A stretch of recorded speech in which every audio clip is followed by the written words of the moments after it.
Introduce the cake briefly with the names. And for those of you who may not know, in the few days before the party, there were a flurry of emails that went back and forth between me and mostly my sisters about different aspects of planning the party. And I thought we had it all nailed. I was really good to go. And I had made all the orders that we had agreed on. And I went and I picked up the phone and I called Black Mandel and I said, I'd like to order a birthday cake for Sunday, half a sheet cake. It's for a boy, pick boy colors. And they said, okay, what do you want written on the cake? And I went, happy birthday. I don't know. What do I want to write? I mean, it's for his, his children. It's for his brothers. It's for his nephews and nieces. It's for his grandchildren. It's for his great-grandchildren. What do I write? And so this flurry of emails went back at like 1 o'clock in the morning. What are we going to write on the cake? What should we write on the cake? What are we going to say? Who is this for? And so we just want you to know that you mean a lot to a lot of people. So we ended up with happy 80th birthday, and then we have Daddy, Sanfi, Zaidi, Sam, or Zaidi and Uncle Sanfi all around. So just to make sure we got everybody in. Happy birthday to you. Happy birthday to you. Happy birthday, dear Zaidi. Happy birthday to you. Make a wish. Make a good wish. Oh man. It's too far from you. You got it. Hey! One more.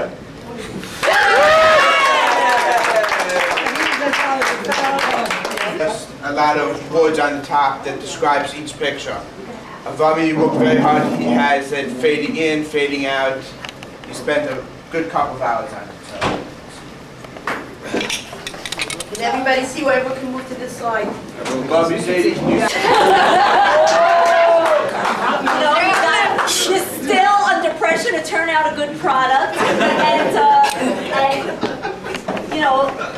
even without takeout food, without base medrashes available, without all kinds of really great resources, and without pizza shops, and in those times, what you really have to count on is the example that your parents set, and in that you and Mommy have given my kids a really strong and beautiful example, and it really says a lot that they unfortunately don't see you as much, but it really speaks volumes that without having daily contact with you, the influence a positive influence that you are able to give them is really there, and it shows in the wonderful people that they are, and the times that I look forward to the times they do get to spend with you to really drink up like your sincerity and your Yiddishkeit and your ability to transmit what is true and right and good, and so that's a tremendous thing that you do for them,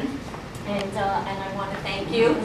And to Chayasaris Chassan, I want to say how impressed I am with your Kala that she brought you here. For reasons I don't fully understand, they take guys like you and put them in a freezer and you're not allowed to go to this, that, or the other thing, and I'm really glad to see that you are here and that Chayasara has chosen to sort of just randomly and boldly expose you to all of our individual works. But I hope that you're seeing beyond the pshat, because the drash of this family is really beautiful. It's a family that loves you and accepts you and nurtures you for who you are or who you aren't, what you are, what you aren't, and really makes you feel that you can bring out the best in yourself and in your kids and in the next generation, and that's a very special family across the board. I know it's not so impressive, everybody in the yeshiva world comes from big families, but I think that looking at lots of other families, I really can tell you after 28 years that this is a very, very special one. That really loves each other, and you don't have, they'll love you because you're theirs, and that's and they'll take care of you and nurture you, and that's a wonderful thing. So welcome to random thoughts that I just wrote down, and this truly is a wonderful day for the Sandlove family. That Sanford, the oldest son, is able to celebrate his 80th birthday with most of his loved ones. I know a lot lot of them are missing their children, grandchildren, great-grandchildren. We are here, always sitting, I speak on behalf of Cynthia and myself. And one thing I think that is being overlooked, which I'd like to bring to everyone's attention publicly, is Rivka.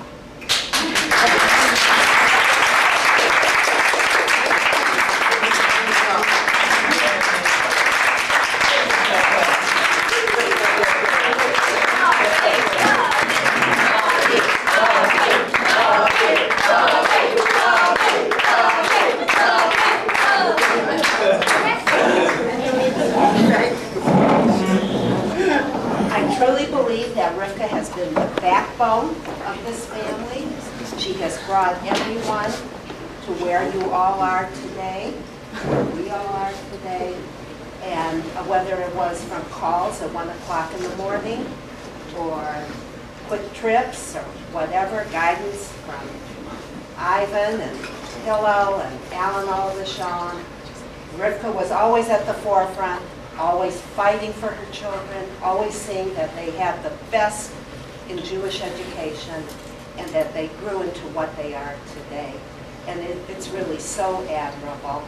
And I, for one, am always saying how I regard the wonderful job that you did in bringing up your children, because each one you can be so very proud of. And so can you, my kid.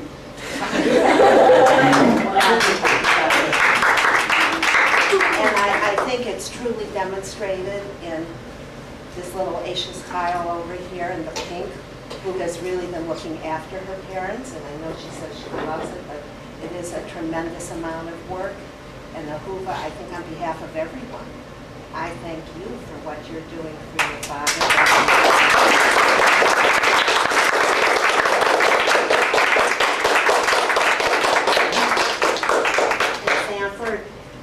My children love hearing your stories, and they really feel that you are the true family historian of the Sokoloff family.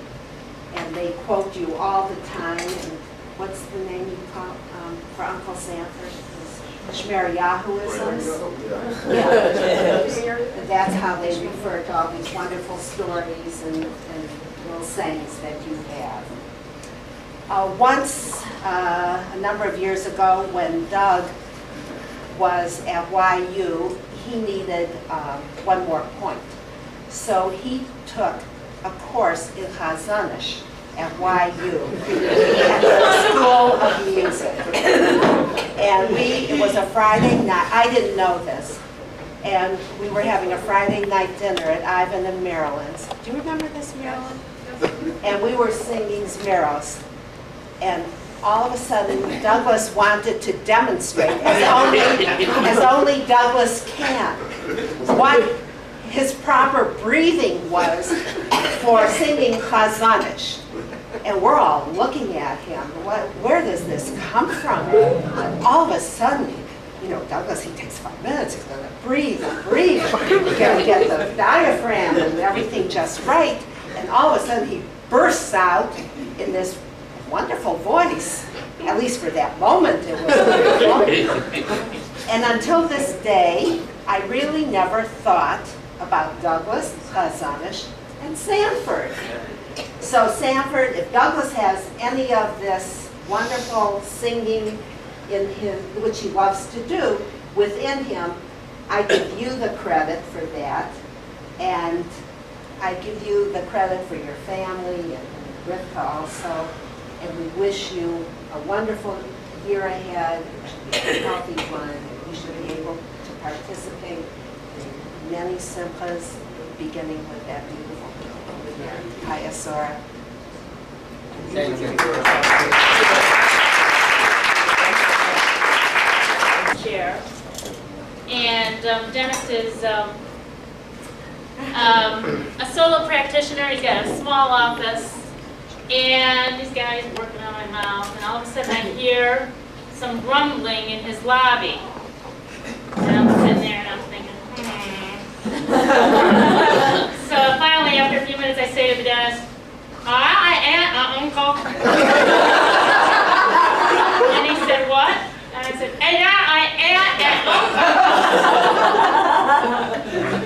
And he took his instruments out of my mouth, and I said, "Is that my aunt and uncle?"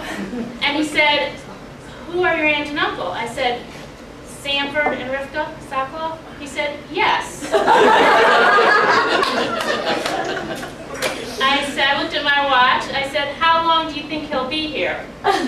He said, I assumed it was Sanford. I didn't know who. And he said, it's not a long appointment. It should be about 20 minutes, half an hour. I said, "I'll wait." Because I knew that they would otherwise be waiting for RTA or whatever.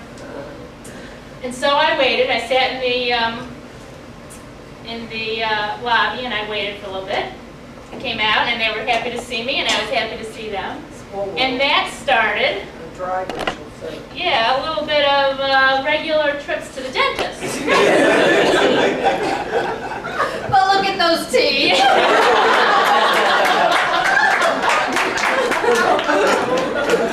But it's actually been a very rewarding trips to the dentist, not just for the teeth, but because I've had an opportunity to really listen to my uncle, talk with my uncle, listen to his stories, to my fetter, and listen to his stories and really enjoy his stories. And they're not just family stories, they're just from all over his life.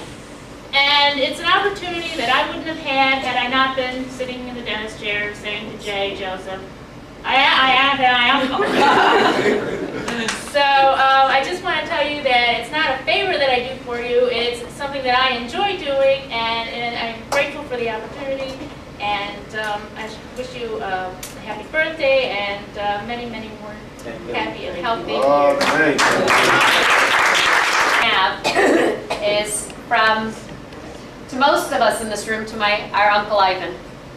And I don't think that there's anything that I could possibly say to introduce him or to thank him. Sit down, I'm on. Sit down. Sit down. So I won't. So I walked into this room this morning, this morning, and I saw some of the pictures up on the wall. So I decided I would say something. And two names that came to me that stand out because of the second picture over from the left, and that's their wedding picture.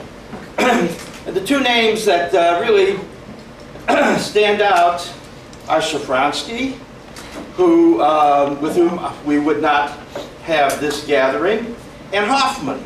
And believe it or not, I don't know how many people know who Hoffman is. Everybody knows who Shafransky is. But Hoffman was this character, and every generation has its character in every community. This guy was a single person who hung around, and just as an aside, Hoffman is the guy who taught David Seiger's father his bar mitzvah, and who set him on a trip to become a Shomer Shabbos, to get smicha, and to stay at our house for a year, probably a couple of years, because he was a, I don't know if he was a, no, Chaim Seiger was my dad's friend in terms of time, but Hoffman was the teacher, so Hoffman was probably 10 or 15 years older.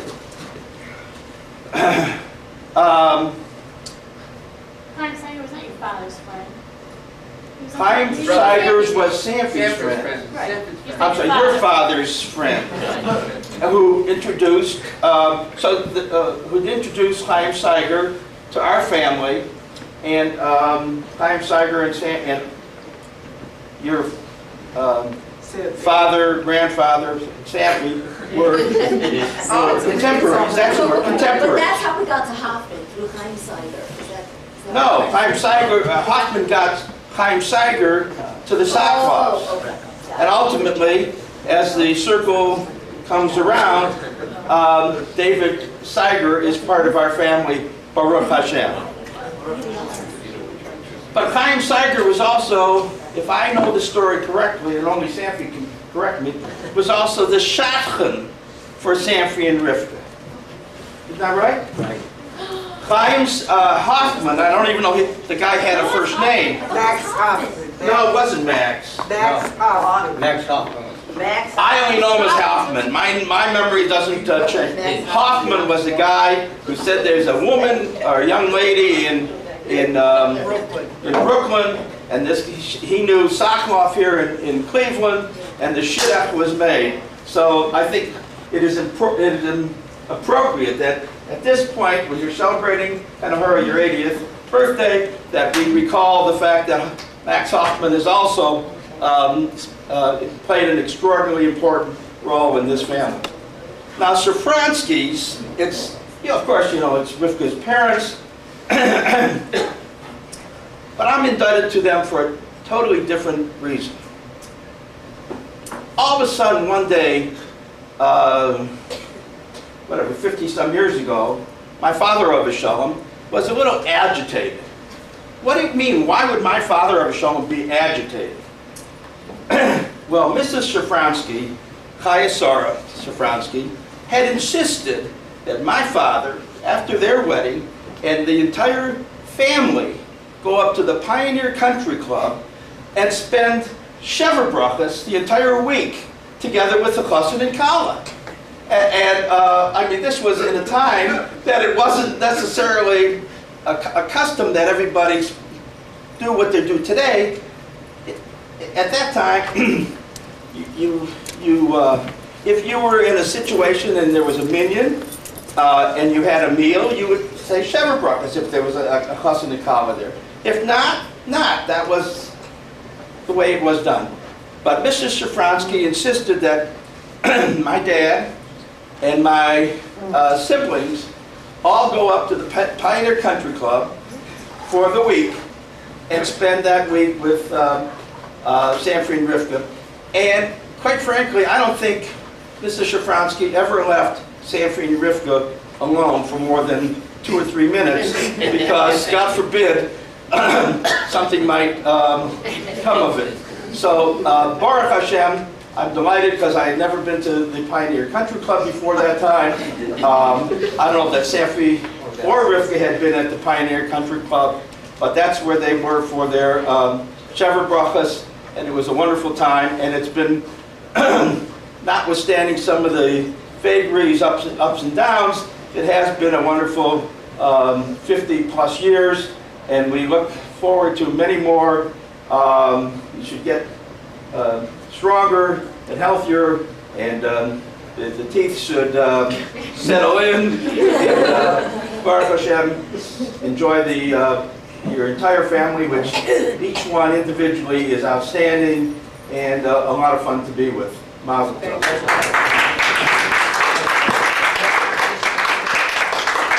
I'd just like to interject that I have left a monument at the Pioneer Country Club's lake. There's a 1971 Galaxy 500. I really finished my story. But I have to tell my Avi story because I really don't think I've ever recovered from that. We were visiting Sanford and Rivka and the rest of the family out in the Staten Island, and we were coming after whatever the time we were there. Avi offered to take us back to the airport so we could get home to Cleveland. And I had asked Avi, did he know how to get to the airport? And Avi said no, and I didn't believe him. But the truth is, I should have believed him. He had no idea how to get to the airport. And it's the first flight that Marilyn and I had ever missed. Because Avi took the wrong turn. Avi, thank you very much. We did get home finally.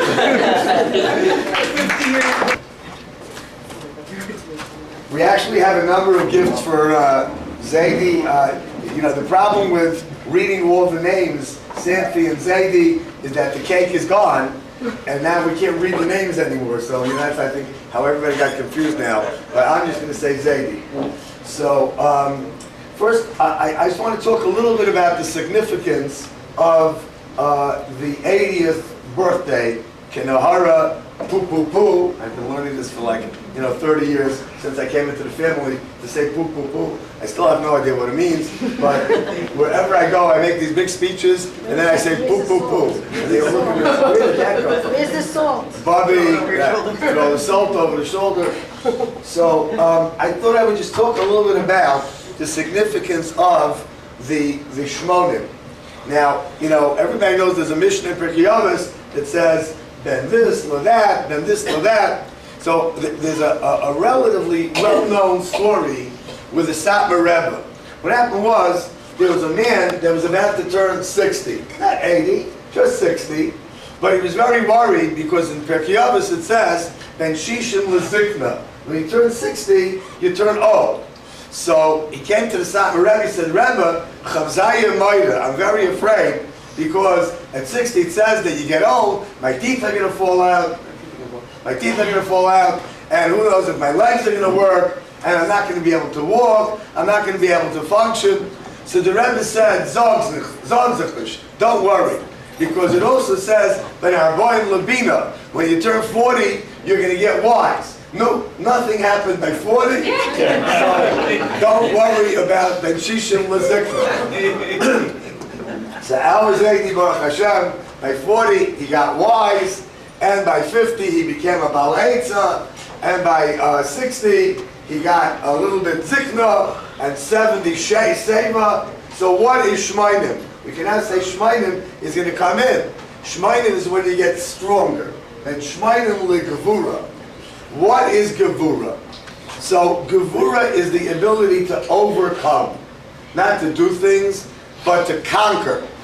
And I think after all that we heard today, Zaidi Zal Gesundheit together with Bobby Zal Gesundheit have conquered and overcome more obstacles and more nisyonos, more tests than most people that we know, and they've done it so successfully, Baruch Hashem, that I can speak as a Zugekommener. For those of you that don't know Yiddish, that means Zugekommener. Right, a Johnny come lately, a Yankov come lately to the family, and I'm proud to be with the Saklovs since they let me in 30-something years ago, Baruch Hashem, and we're very, very proud to be a part of Bobby and Zaidi's extended nachas. So, for that nachas, we're going to present a little something, but first I just want to say one more thing about Gevura. There is a malach that takes care of people that hit Gevura, and his name is Gavriel, right? Gavriel takes care of people that hit Gevura, and I believe that you're going to have a special malach taking care of you. Gavriel, I heard once from a great man, is Gever Kael. Gever is a person, a man, and Kael is Hashem, because when you combine godliness and manliness and humanness, so that combination is Gevuras.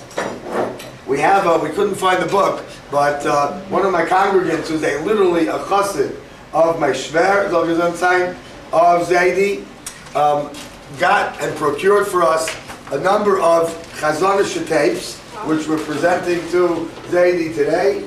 This is Paul Zim sings for every Yiddish. 20 Yiddish golden oldies for every Yiddish. And what else do we have in the bag? And also live concerts with Shimon Kugel and Shlomo Kalbach. Yeah, you brought back from that.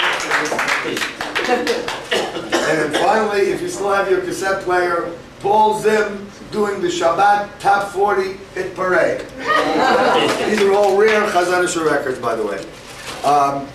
I also have back where we're staying at the Dicklin Estate, a book that we couldn't find right now, but we'll bring it to you later, which is a biography of Yosselu Rosenblatt. And I want to just say what this is. Yosselu Rosenblatt was probably the greatest chazan that ever lived, right? Zaidi, is that probably true? But Yosselu Rosenblatt has the advantage of looking like a rabbi, but not being a rabbi. And the reason that I say this is, as a rabbi son-in-law of my shver, we had many times when we davened by various rabbis that were not to Zaidi's liking. So we were afraid to give him a guy with a beard, because he'll say, get me a better beard, right? So we decided to get you a beard on top of a chazan. So we got a beard and a chazan, and we're going to give you the Yosler Rosenblatt biography. And now, perhaps more importantly, where's the one from the Einiklach? This is to Ur Zaidi. And I want to say, in Chavi's behalf and my behalf, there are not that many people that can claim and that can be proud that they have children that call them Ur Zaidi. Zaidi, okay, but Ur Zaidi is a very, very special title, and we call it to you proudly. The children and grandchildren and great-grandchildren call it very proudly. This says, just little old us, and it's signed by all the Ur Einiklach. So, like with Ksuba, we're going to give it to Bobby to take care of. We don't know if you're going to. And this is from everybody here, signed on this very momentous and wonderful occasion. And it says, it's your birthday, time to party, which we did the last couple of hours, and it's signed by everybody here. Wow. Okay? So, this is something to remember this event by. Oh, wow. And I just want to take a moment to add really to all of the thank yous to Harvey and to Huvi and to their wonderful children for all their Mesiras Nefesh, for Bobby and Zaidi, and for doing our surrogate jobs. And Amir Hashem, everybody should have Arichas Yamim B'Shanim because of this. We should be able to celebrate Amir Hashem with Yaakov Meir and with Chayesara and all the future simchas that you're going to celebrate Amir Hashem with good health and nachas and gezut. Amen.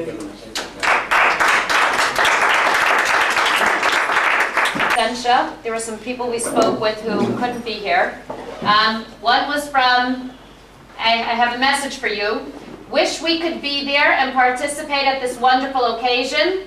Please accept our best wishes for love and long life and gesund. It's from Yitzchak and Cyril, Rachaleya and Aryeh and family, and Abigail and Heli and family. They asked me to give you that message. And another message, a blast from the past, is from Saki and Shirley. I spoke to them. See everyone go, aw. They were supposed to call in. Harvey left. I gave them Harvey's cell phone number. They were supposed to call. I don't know if they did and he didn't want to interrupt the proceedings or if they didn't get to it. But I spoke to them and they were very happy for you and they wanted to wish you their best wishes as well. And I think they're going to try and call you separately. If that's it, I think we have our final speaker. Uncle Hilke? He doesn't want to. Hilke, come on, I want to hear from you. I don't. Come on, Hilke. Come on. Hilke, thank God we're here with you and everybody, and I just cheer you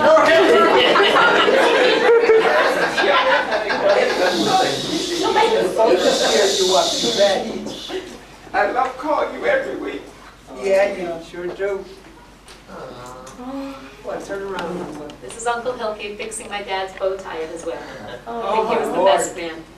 Oh my God. That's And I thank you for taking me to my chuppah. It's really good deal. And I wasn't around so much. I was away so many years. And we love you very much. We love you too. Come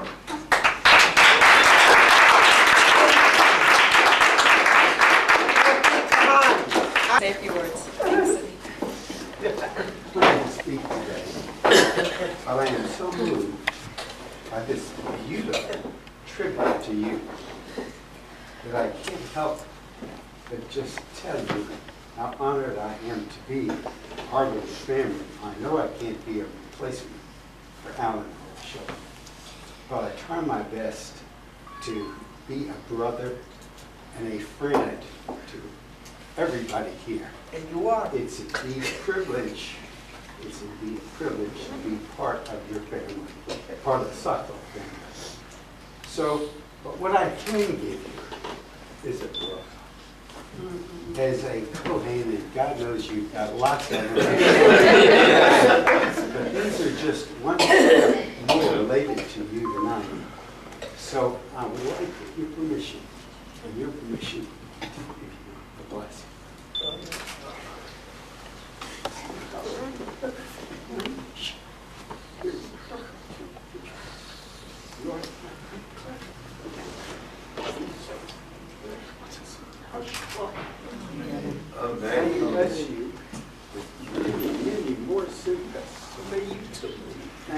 May I be a part of that? Wait a second, wait a minute. And I just want you to know that it's a treat to have a brother.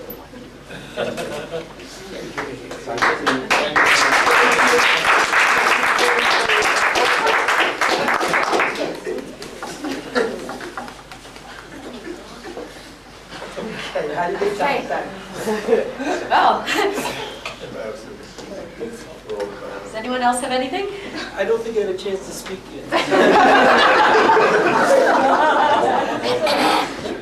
I know, but I think Zed wanted to be last from these speakers, and then we'll give Zaidi a chance. Okay. Is anyone? And Marilyn, do you want to say anything? And Dina? Me? I have never known you to be at a loss for words.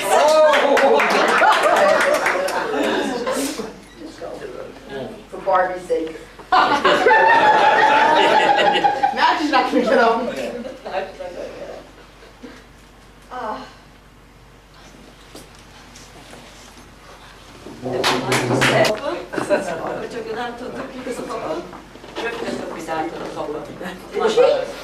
Almost 53 years.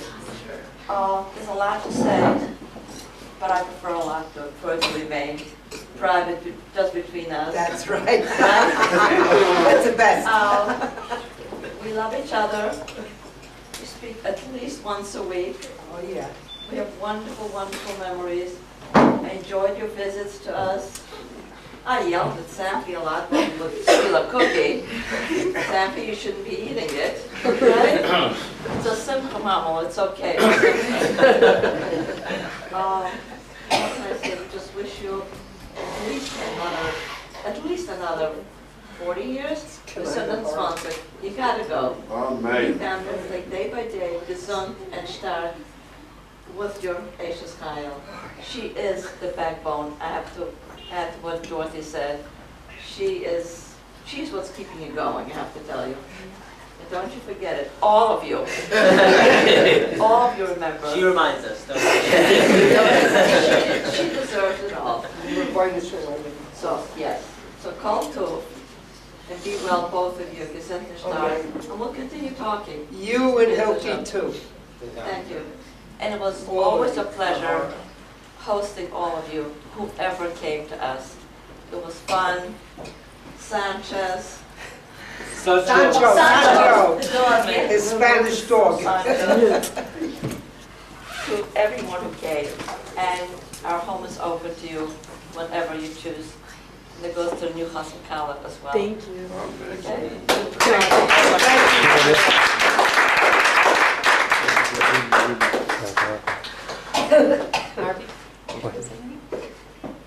Who, me? I'm a man of few words. No, you're not. My wife asked me to say something, I better say something. I actually was hoping that Hoopy was going to take care of this on behalf of our entire family. You know, we've been receiving your thanks and appreciation. I think Hoopy said it best, that you all have done this before us, and it's, in one sense, it's a little bit our turn. It's our pleasure and privilege to be here to do that. But Zaidi and Bubby, you know, I'm so to speak the last one into this family, and it's been a real pleasure and an honor to be part of it. The stories, the jokes, the trips, the Hurricane Andrew. Do you remember the Hurricane Andrew experience? We'll just briefly fill you in on the Hurricane Andrew. We were down visiting with just Yitzi at that time. Just Yitzi. Just Yitzi. And we, can I tell them the whole story? How much of the whole No, okay, never mind. We'll leave out part of the story. We'll leave out part of that story? We'll leave out that part. Okay. Any which way, we were told we had to evacuate early Sunday morning, and we left about 6 o'clock on our way to north, where we had no idea where we were going and when we were going to come back. And, you know, everybody was leaving. So it was just this large train of people leaving. Right, exactly. One way out, and all lanes were going this way. There was no lanes going south, and there were no lanes going into the Miami Beach area. And Zaidi, as I recall, had to, shall we say, use the facilities in those days, but it was about a mile away. And Zaidi says, I can't wait. I'm going out. And he got out of the car and just started walking along the highway. Zaidi had to go, and that was before the days of dialysis, but so Zaidi had to go, and off he went. But you know, we spent 2.5 lovely days together in Orlando. We finally made it to Orlando about 7 hours later. It was a long drive, and there was just only 5 little seats in that little tiny white car that we had. But it was a great set of experiences. Hoovie and I had the opportunity to come help you guys move out of Staten Island. And that was a real pleasure. We still have, I think, some of the boxes that say, you know, Bubby and Zaidi for you to look through when you get to Cleveland. And then when you came to Cleveland, the opportunity to have you guys in our house for a long time. It was a pleasure. Most of it. Most of it. There was that one phone call. I didn't know that Bubby had a cell phone. And then I guess, you know, like some houses, they go down, they get a little cooler at night. And Bubby didn't like the fact that our house got a little too cool at night, so she called. She said, hello? And I said, hello? And she said, it's me. I said, where are you? And the phone is ringing. I'm talking on the phone. Like, I don't know, is this a dream or is this reality? Bubby says, it's cold. You neglected to mention what time of day that was. It was like 2:30 in the morning. We had rented the apartment like 6 or 8 weeks before, but we hadn't gotten it ready. They were there a couple days later. And I'm sorry if I haven't opened my house as well as I should have. I asked that some sense of Mahila, but it's our pleasure to be here, to be part of this wonderful day, wonderful set of experiences. And Baruch Hashem, in Yirtzeh Hashem, we should be together for many, many more in the future. Dr. Mayor.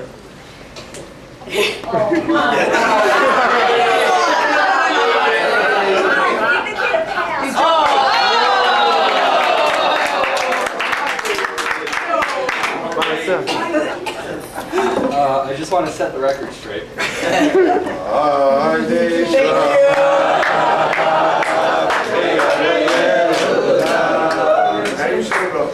want to set the record straight.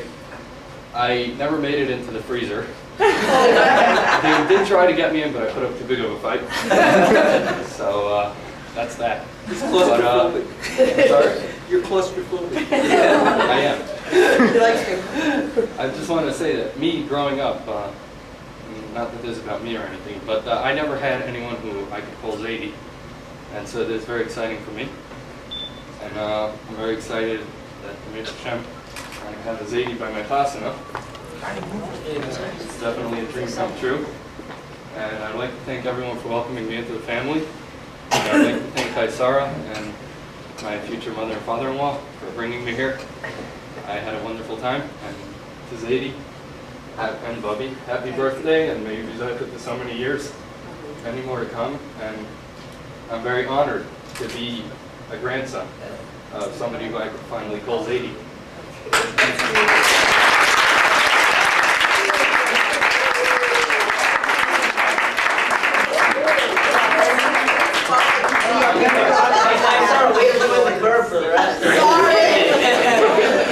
Okay, that would be 10 out of a possible 10. Donnie, did you say you wanted to say something? He's shy. No. I am? No, you're not. I'd like to say thank you, Zaidi, because a lot of the time when deciding to quit and give up, you say no, keep trying, and eventually I come accomplished. And now I'm saying, like you always saying, no, I don't want to do this, and I want to say back to you, you try to keep me going, and I want to try to keep you going. And I want to thank you so much, Zaidi, for being with me all this time.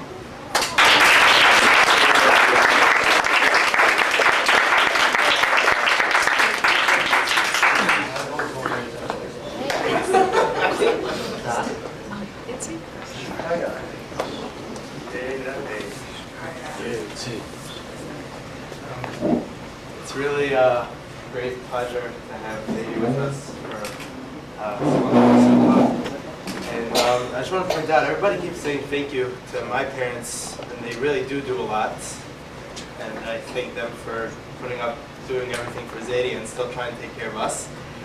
But really the thank you goes to everybody else. I personally witnessed that every time somebody comes to visit Zaidi, Zaidi really looks 10 years younger. Every time somebody comes, whether it's a grandchild or it's the great-grandchildren, whoever it is, whenever somebody comes, Zaidi really seems to get much younger.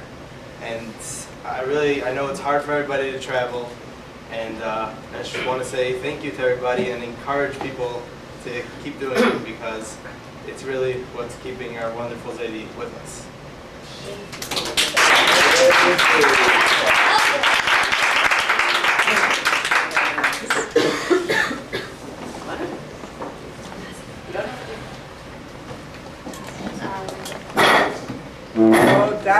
She's the only one that hasn't been up with it.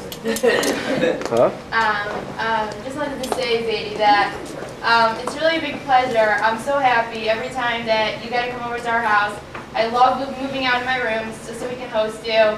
And I love being able to spend so much time with you. When I come over on Friday afternoons with my mother, we usually do Shabbos. It really lightens up my whole week. It's my favorite part of the week. And yeah. Okay, that just requires a little bit of explanation. Since my father started dialysis in October, he's been on a specialized diet. And it was a little overwhelming and complicated to figure out in the beginning, so I took on the job of preparing food for Zaidi, and it has since dwindled down that I really only send food now for Shabbos with enough leftovers for a meal or two during the week, and then during the week if they need something we fill in.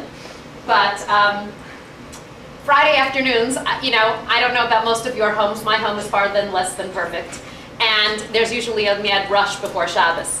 And there's always the job of taking the food over to Zaidi. And I usually enlist the help of one of my children, and frequently Dasi volunteers because she just gets a real kick out of it. Because what ends up happening is we get there, and you know, Baruch Hashem, Zaidi basically sits around in a chair most of the day. And to quote a very famous Winnie the Pooh, think, think, think, think, think. Zaidi does a lot of thinking when he's sitting there in his chair. And so I come in Friday afternoon and I'm thinking, okay, we have like 35 seconds to go over this menu and explain to Bubby what she needs to do with the food and get home and make Shabbos for ourselves. And Zaidi goes, Ahuvala, come here, sit down. I need to talk to you a minute. Am I getting it about right? Yeah. And Bobby's yelling, Sam, leave her alone. She has to go home and make Shabbos. And Zaidi's yelling, no, sit down, I want to talk. It's my turn. Basically, he says, Red, shut up. And out of Derek Eretz, I feel obligated to sit down and speak with Zaidi for a few minutes. And a lot of interesting conversation comes up, and a lot of interesting dialogue between Bubby and Zaidi comes up. And so this is what Dasi's referring to as the highlight of her week. Very good explanation. Zaidi, I'm so happy that you're here to your 80th birthday, and it's so nice when, like the Yitzi said, when everyone comes, you really do look much different than ever, and I'm so happy to see you like this.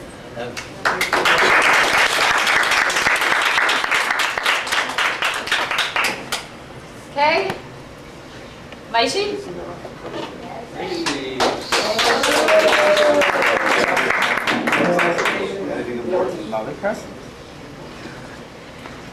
I just wanted to say, Zaidi, Mazel Tov so much. It's amazing that you're here, and happy birthday. Thank you so much for being amazing, just amazing Zaidi that you are. Thank you so much.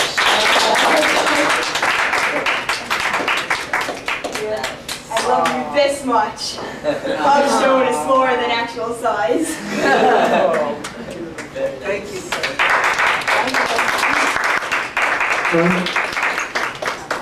Okay. Acharon, acharon, acharon, chaviv. Is it first in, last out, something like that? Acharon, acharon, chaviv.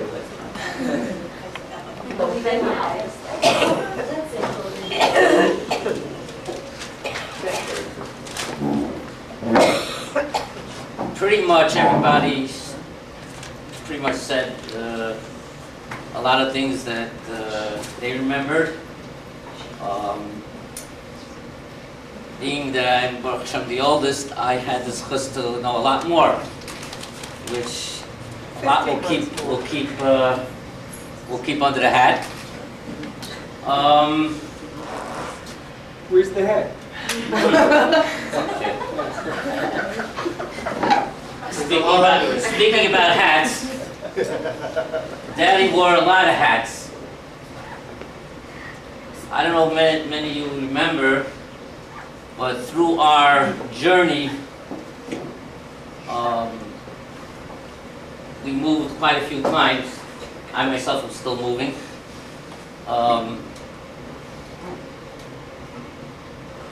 The picture that Sippy showed was the Mountaindale Shul. Behind the Mountaindale Shul was a dairy farm. And later on, when I went to yeshiva, I used to go to do the Kol of Yisrael over there. But there's a lot of things. Huh? One of those cows with crops, they're there. Oh, we have the.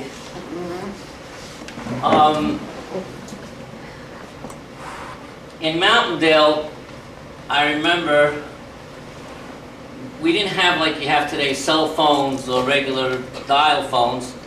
You would pick up the phone and ask the operator what number you want to call, or the operator will call you and tell you you have a phone call, you know. And I don't know many of you know that Daddy was a volunteer fireman. And he used to, in the middle of the night, whether it was, there was thunderstorms, it was snowing, whatever, he would get that call.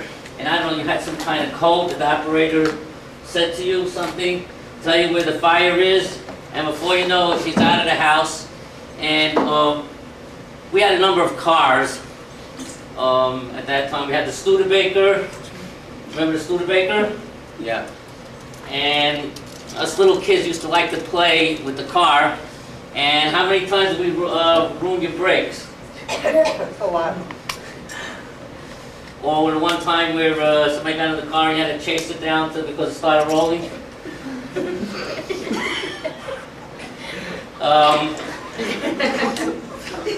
That was in Mountaindale. And from Mountaindale, we moved to Brooklyn. We moved to Cahockson. And in Mountaindale, 4 years, I know that I went to the Hebrew school in Monticello. And then we moved to Cahockson. And in Cahockson, Daddy was the Chazan, Talmud Torah teacher, and he taught bar mitzvah lessons. And I believe that that person was Carp. Oh. Carp. Mr. Carp's son? No, Corn. Corn. Okay, it was with a K.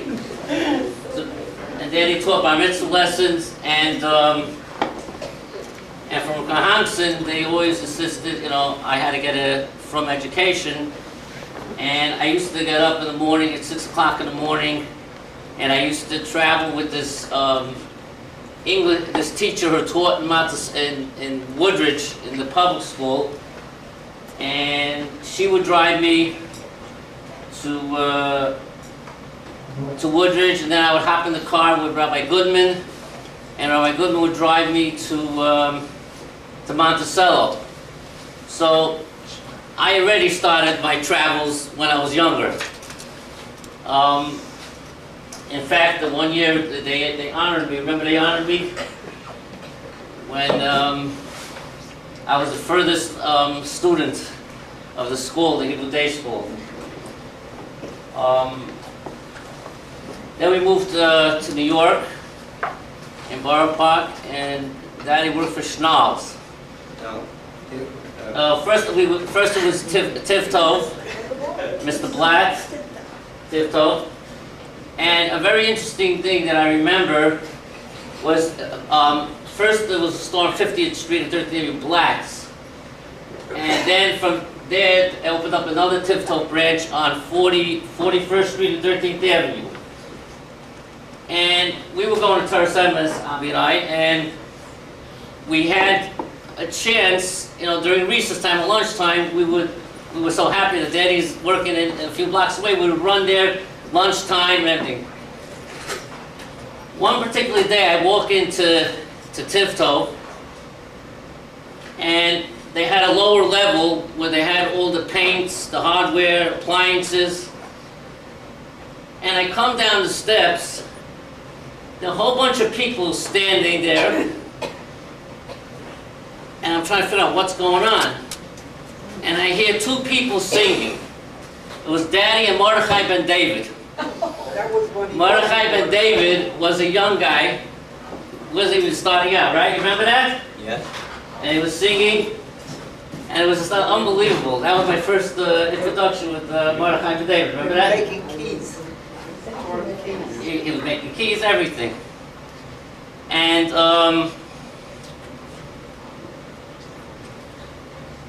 then from there, we ended up moving to, well, our first trip was when we moved to 39th Street.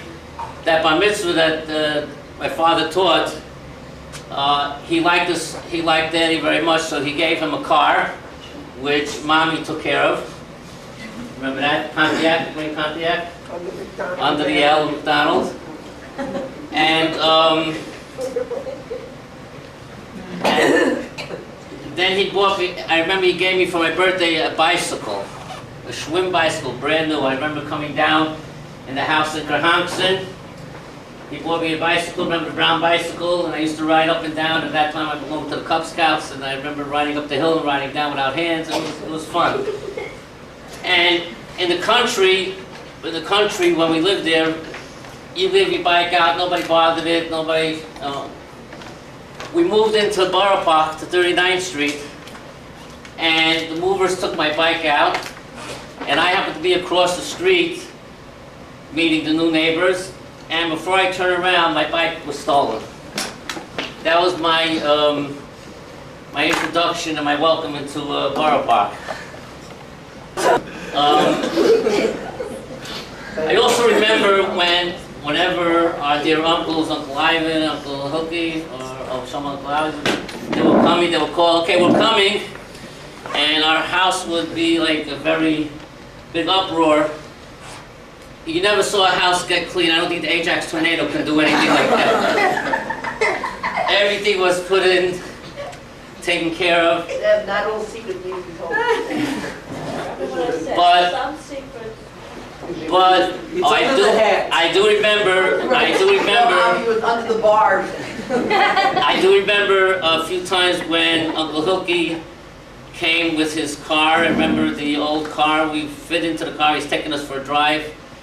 And we would go to Baltimore sometime, and I remember Daddy would be sitting in the front, and we're driving down in Baltimore, and every place that we would go, Daddy would start telling us, oh, this was this was that, remember? This is this is that, this is...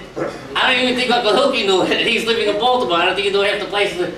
And Daddy would take us all these places, and I'm just sitting there, and I'm trying to say to myself, like, how in heaven's name do you remember all this stuff? That's what I asked about you.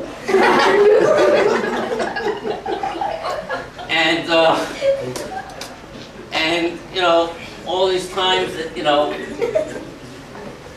and then, you know, it reminds me, when we come to Stephen's bar mitzvah,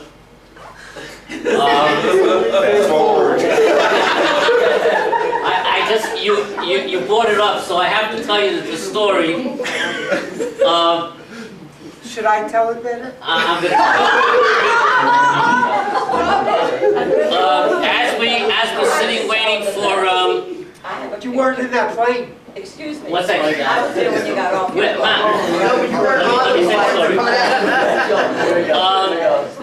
we're all ready and we're packed. We're ready to go to come to Cleveland for the bar mitzvah. In the middle of the night, parents get a phone call. There's a snowstorm. The flight's canceled. All right. They went back to calls back and forth from Cleveland to Baltimore to Staten Island. All the phone calls. Finally, on that Friday morning, we were instructed there's a flight to Allegheny in Pittsburgh, an Allegheny flight. We are to head to and get on that flight. And when we get to Pittsburgh, we're going to hook up with the Baltimore Soklos, Hookie and family, and we're going to meet in a place called Beckett Aviation.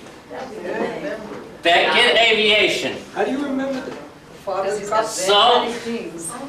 So we all end up in this beautiful weather, snowstorm, and we end up in there. Now, as we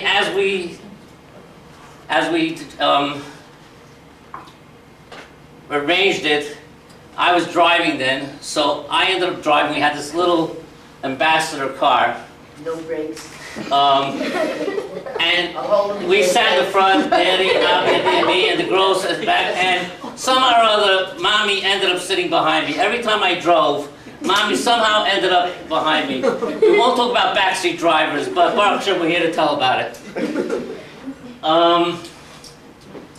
We get to the Beckett Aviation, and we didn't have cell phones, and the calls are going back and forth.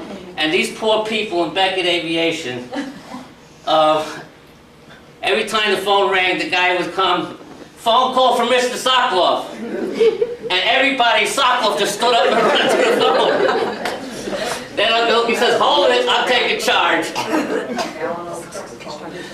Then we ended up on this, and had these two planes. We had these two little planes. The first planes were Uncle Hilke and oh, you went on the first plane. You went on the first plane. You left before us. No. I remember seeing you climb on the wing. No. Yes. Anyway. It's about focus. There's a lot of focus about this story. Anyway, we start getting in the plane, and my luck had it, you know, as Mor Kedushin says that a father should teach his son a trade. Little did I know that my father was going to teach me to be a co-pilot.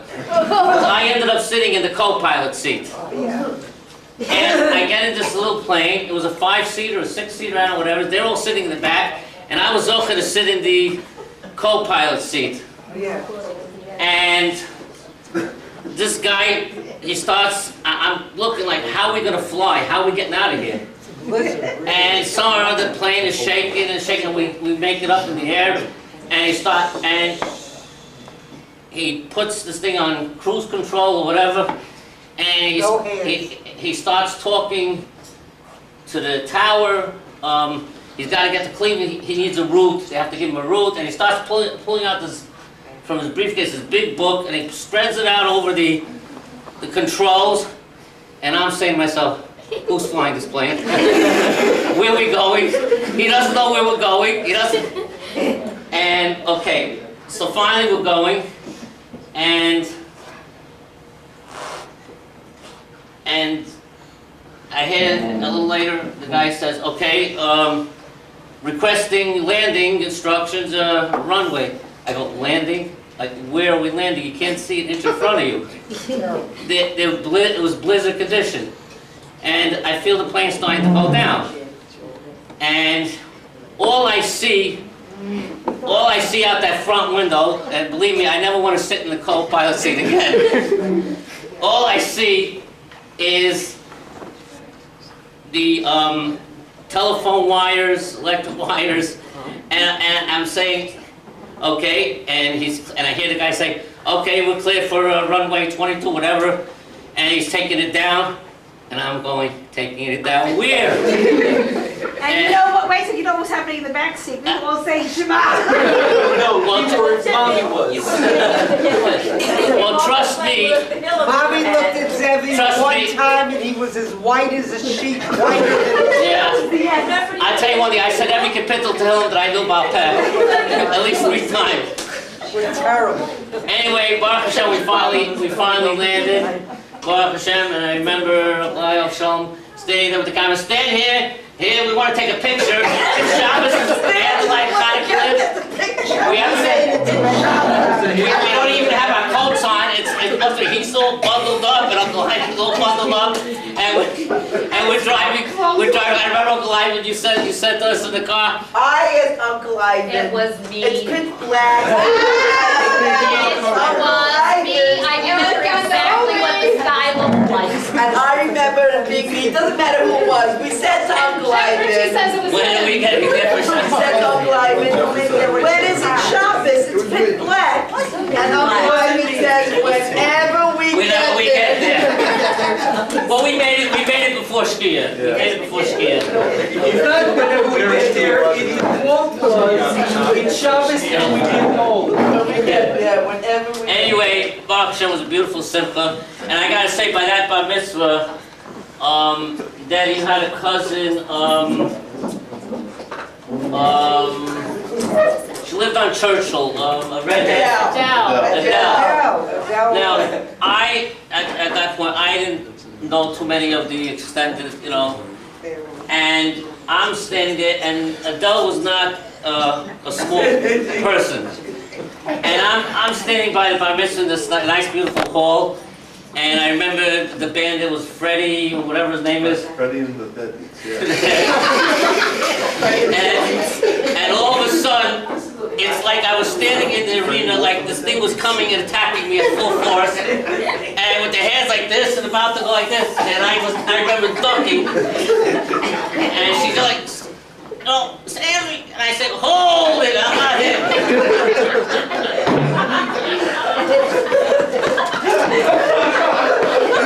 And I pointed and I directed her because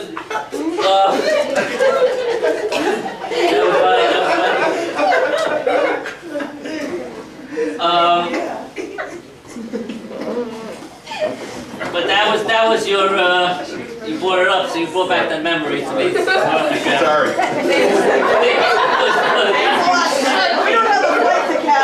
That's why I went and I got a high five. There you go.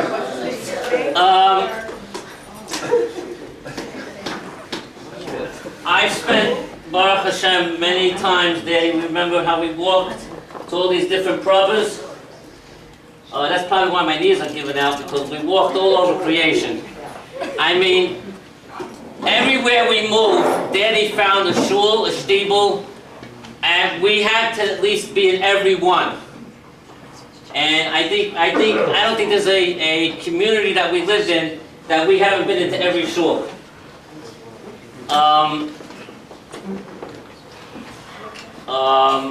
And then I remember do you remember we went to Fort Greene? Yeah. I davened with you in Fort Greene. We went to Fort Greene, and then they worked for Schnall's, the Schnall's cheese. Now, I worked years ago when I moved to Lakewood. I worked in Cherry Hill ShopRite. Uncle Hilke came to visit me with Athena, and in Cherry Hill, Mr. Schnall's daughter moved there. And I had this chus to meet Mr. Schnall again when I was an adult. I knew him as a kid, and I knew every time I used to go in there, I used to get my Rosemary bars and everything. And I got to sit and ride on the trucks with Daddy. And Mr. Schnall came to visit me in Cherry Hill, and I told him who I was. He was very happy. And at that time, Mr. Schnall said to me, you know, he was reminiscing about how your father worked so hard and all that, you know. And he himself, he was 93 at the time, and he said to me, you know, Verwana Weissman, as a mensch is out. How do you know that a person is old? So here's this 93-year-old Mr. Schnall standing there telling me this. And he says, "Es steht in Pasuk, Al tashlichayni le'ai zikna." We say in Shema Kolenu.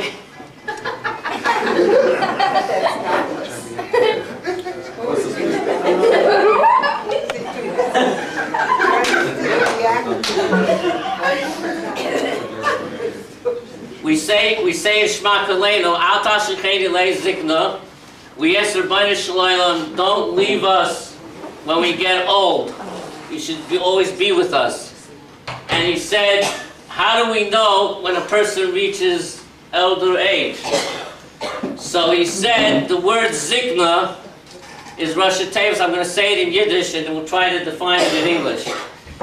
He says, Al tashlichayni le'ai zikna. Zikna is Rosh Hashanah. Zifzen, Krechzen, Nisan, and Hisen. He says when you have all four, then you know you reached old age. Ziftzin, anybody needs an explanation on what that is? Yeah. Ziftzin, you start sighing. Krechzin, when you whine.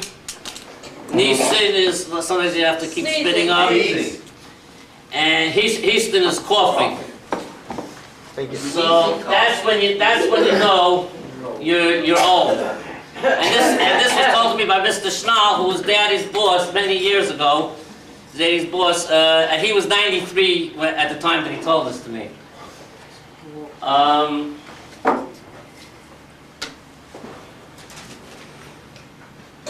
Daddy says there's no golden years. There are only the I can't do, I can't this, I can't that. Okay. So we moved to Staten Island. We moved, and that was a picnic in itself to move from Staten Island to from East Flatbush to Staten Island. At that time, the Verrazano Bridge was 25 cents each way. Today, in June, it'll be $13. So, you know, that's our. But I must have made I don't know how many trips. And Avi, with his car, we loaded up, we kept going, taking stuff back and forth. We own the bridge. 100 miles per hour. We got to the hospital and everything. You want to sell it? Anyway, New York. but those are some of the memories that I have, you know, of the things that, you know, like I got to sit in Schnall's trucks, and and there was the one Friday night, I don't know if Avi remembers, it was twice, where when Daddy was working by Schnall, and it was Friday night, it was Shabbos, we were living in Borough Park, and it was already after Shabbos, Daddy didn't come home, and we were all nervous what happened to him. And it seems that Daddy's, Schnall's warehouse was on Sackett Street in Brownsville, which was one of the worst neighborhoods. And it seemed that Friday, he was going back, he was getting ready to, you know, put stuff back in. And right in front of the Sackett place, they were driving a step truck, which had doors on both sides. And he was going with another friend, there was another guy who worked with him. And the Schwarzes came up and they started up with him. And they roughed him up and beat him up. And the other guy left. And by the time Daddy got back home, he had to take a train. I don't remember how long it took me to get home. But he came home all black and blue, and then we didn't know what happened until he told us the story what happened. And Baruch Hashem is here today to tell us the stories. These are some of the stories that Baruch Hashem from the early days. As I said before, the Gemara in Kedushin says that a father should teach his children a trade. Baruch Hashem, I guess I learned a few trades. And I get it down for the Yom and Shavuos.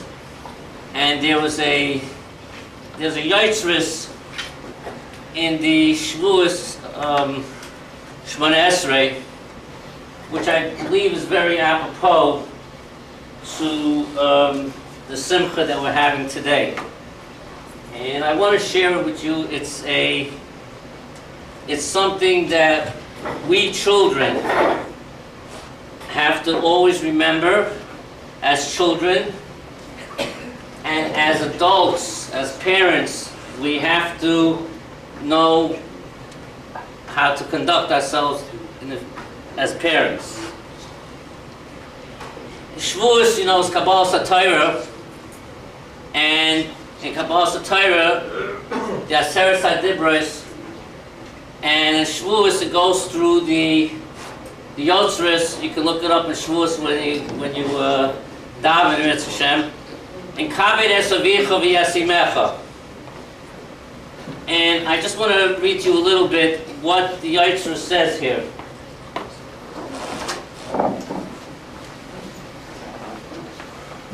Kaved es avicha v'yasimecha.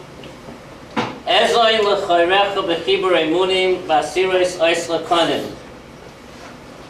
I'll read your Art Scroll translation. Hearken to your parents who have united in faithfulness. They acquired you through prayer. Birarucha b'brisei sanim.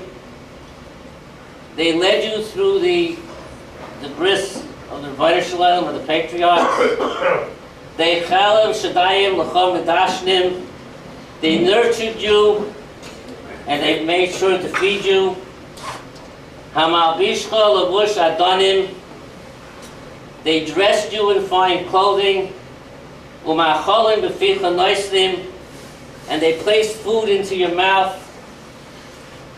Zoyakim badcha tachnunim.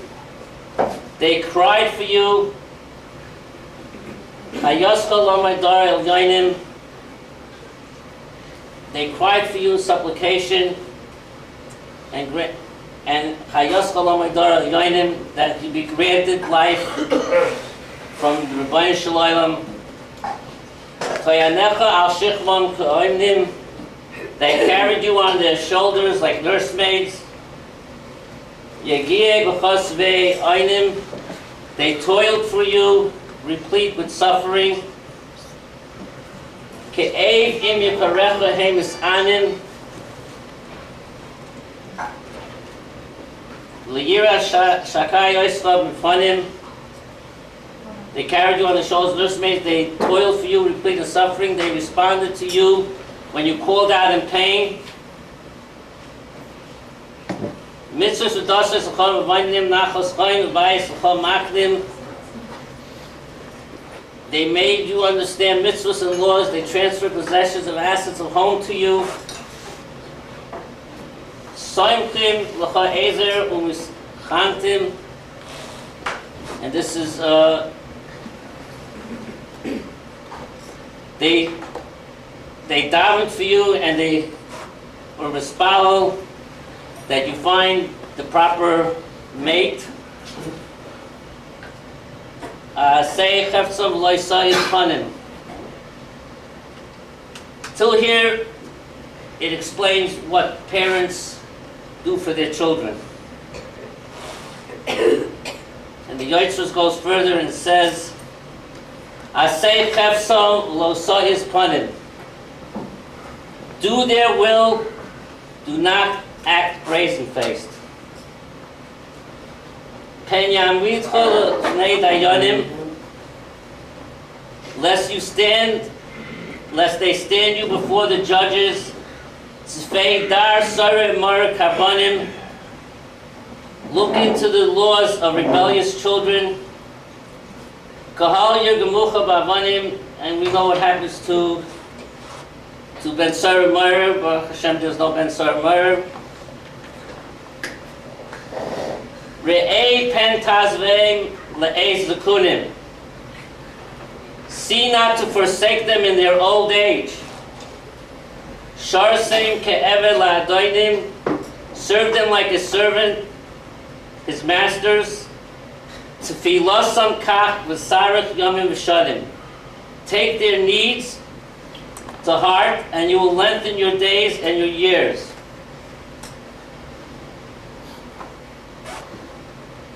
I found this to be a very poignant tefillah.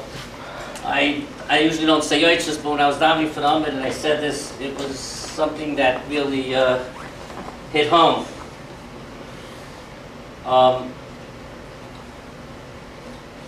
As everybody pointed out,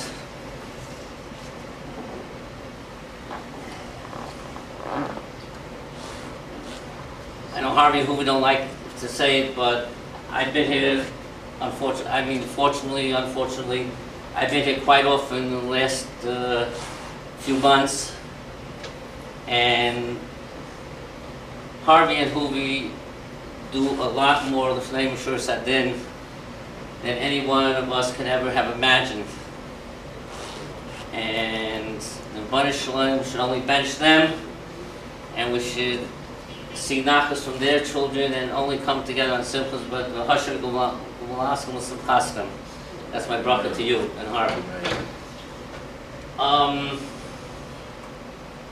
As far as my dear uncles and aunts, there are no words that can properly express, at least I can speak for myself, and I'm sure I speak for everybody else, but there are no words that can express the years that Baruch Hashem we have together, and all their advice and their help, that whether we like it or not, but they always have our best interests like we're one of their own children, and to that I'm forever indebted. And it wasn't long ago that I was at my Uncle Ivan's wedding when I was a kid, and Baruch Hashem, you know, and Uncle Ali, Shalom, and just this beautiful memories that we have always in Cleveland. And all I can say is it's been a trip, and a very long trip, and I'm still conquering the highways, and we were always on the move, so that's part of our life, and I guess some of us are still moving. But Daddy, the Rebbeinu Shalom should bench you, and you sit here today, and you look at all these beautiful pictures with Mommy together, and you see this beautiful family. You should take in this nachas, and it should be a strength to you to want to keep on going, and to keep going. And yesterday's Shalosh Shudas, with all the stories that you told, you need to make a video or a tape so we can have these stories, so we can keep passing it on from generation to generation, because they're unique and it's something that we can never get. And the Rebbeinu Shalom should give you Arikas Yamim. And one other thing that I guess not everybody knows, in Borough Park there's a hospital called Maimonides Hospital. Maimonides Hospital today, there are a lot of frum people working there. It was not like that years ago when I was a child. And I remember when Daddy and I had this argument with him when I was a kid. I said, why would you do this? He wants to, and he was very stark in fighting for this. I remember he went to the Federation, he fought, and he wanted to be a frum yid with a yarmulke working in Maimonides. And sure enough, the only job that they gave him was janitorial, housekeeping. And for how many years was it? 2 years, 3 years? Daddy would go work to 11:30 till 8 o'clock in the morning, mopping and cleaning up, doing what housekeeping does in a hospital. The only person with a frum yarmulke, a frum yid, wearing his blue uniform. I remember going to the hospital, watching him, pushing the bucket, and pushing it, and it bothered me that my father was mopping floors. But that's what he did as a responsibility to bring us children up. And he couldn't take that there was no Yidden working in the hospital. And today, Baruch Hashem, because Daddy started with the mopping of the floors, then he got promoted into emergency room. That's why today, Maimonides Hospital is what it is today. I don't want to, I hate to cut you off, but I know that Sarah and Yaakov I know, here. I'm in it. No, okay. So otherwise I was going to say, let's just pause for a minute and then you can continue after. Right now. So I just want to say that thank you for all the good years, and we should continue, and we should have much nachas from each other, and we should just go Mechael L'Chael, thanks to Mommy for all her help, and happy birthday.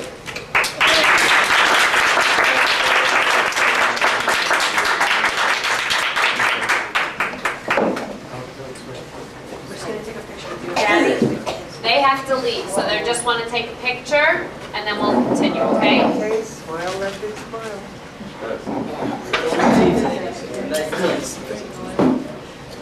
Bobby, smile.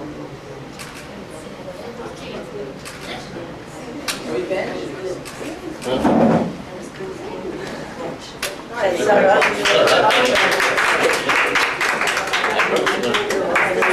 Just try it, right? Okay?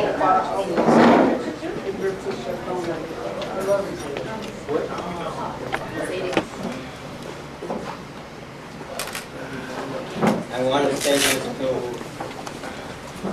Isara and to Dr. Mayor. It's been a pleasure, a treat to have you come and be with us Shabbos. Dr. Mayor, I want to welcome you to the family. You should be an asset to our family. And we hope that you accept us, Bobby and me, as we are going to accept you as part of our family. And we wish you mazel tov in the Chachis Shvi, in the B'Shar Tov, and go ahead. Thank you for coming. Drive carefully. And this year I had the privilege of asking my father the Ma'aner Shechina again, just like I did when I was a little girl. And I asked it in Yiddish. And the way that we always end is, Tate, was is the end. We've all had our turn to say, we'd like a response from you, Daddy. I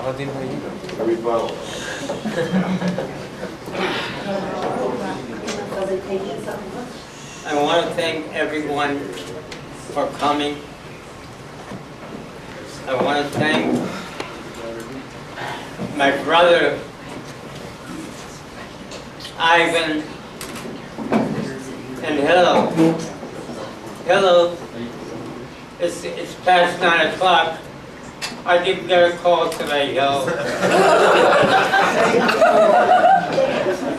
But I know where you are, and you know where I am.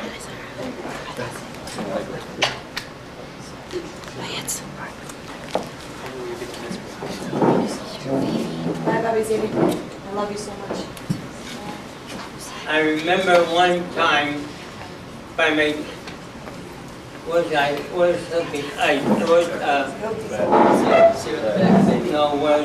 name?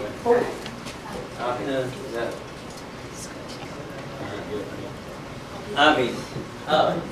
Where? Okay. I remember one time, I'll never forget this as long as I live. I worked in Maimonides Hospital, and it was an afternoon. It was a Friday. The only way I could get home from the hospital was to take a ferry over to Staten Island, and then take a train, a subway train. I come out, by the time I ended up, it was after late Shabbos, just about Kabbalah Shabbos. I come out of the subway station, and there's a young man, 2 eyes, cursing at me. I look up, who was it? Avi. We made it to the closest shul, and I gave my wallet to the shamus, and at that time, I made a vow of hefker. I said, if I come back Motzei Shabbos and get the wallet, fine. If not, if shamus keeps it, let him have the wallet. Nothing in it anyhow. And Ali and I walked home. This is one of the memories I remember. I remember at Zevi's bar mitzvah, and right in front of me is the pictures. Who was there? Rabbi Shapiro, Rabbi Aberson, and the Chofetz Chaim's son, Rabbi Kagan, was there. And at Zavi's bar mitzvah. What a schus it was for me to have these people in my home.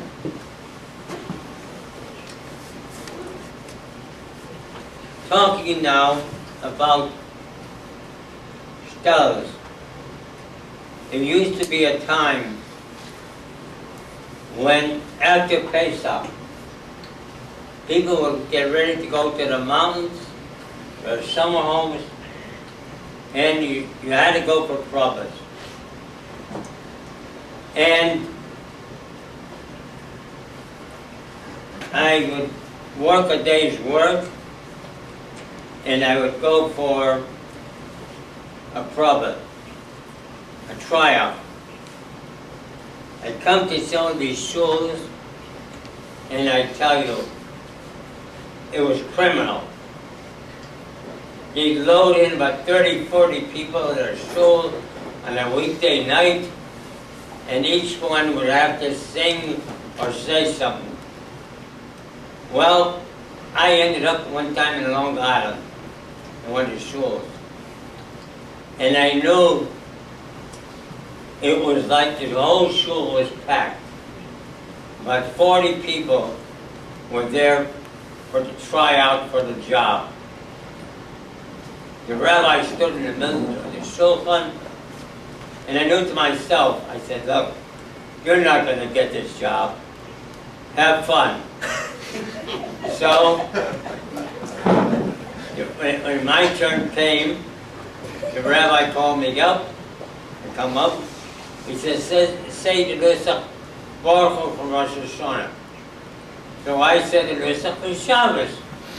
The rabbi said, are you sure that's a Nusach? I said, Rabbi, I am 100% sure. But that job came with, you had to blow shofar. So the rabbi called it out a tekiah, I blow a trua, the rabbi called it out a shmori, I blow out tekiah. The rabbi said, are you sure this job is it the Nusach? And I said, I'm 100% sure this is the Nusach. Another time I came for a Prabha. Did you get the job? No, I didn't get the job.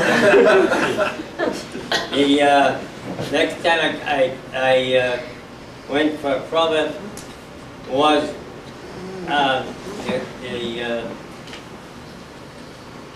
the big famous Rebbe who had many children. He adopted children. What was his name? Skolana Rebbe. His son tried for the job. And I said to myself, let Skolana Rebbe's son, he needs it more than I do. Even though I needed it. But I said, let Skolana Rebbe's son get the job. And so I backed out of the problem.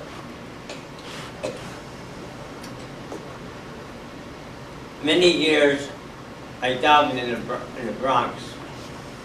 I studied in the Bronx. And one year I brought a hula in the Bronx with my wife, and